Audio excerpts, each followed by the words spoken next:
স্নানযাত্রার পুণ্যতিথিতে বাড়িতে করলাম নারায়ণ পুজো, আর সঙ্গে করলাম একটু হোম।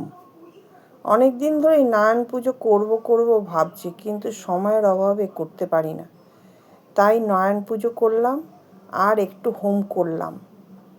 জগতের শান্তি, আমার সংসারের শান্তি, আমার জীবনের শান্তি, আমার বাড়িঘরের শান্তি ও সমস্ত বন্ধুবান্ধবের শান্তি কামনা করে পুজোটা মনময় বা মনোমুগ্ধ সুন্দরভাবেই হয়েছে।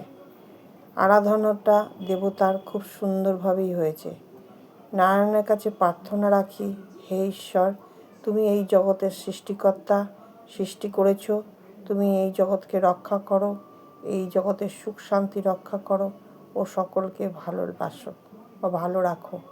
এই হলো আসন ঠাকুরের। এখানেই পুজোটা সম্পূর্ণ করলাম।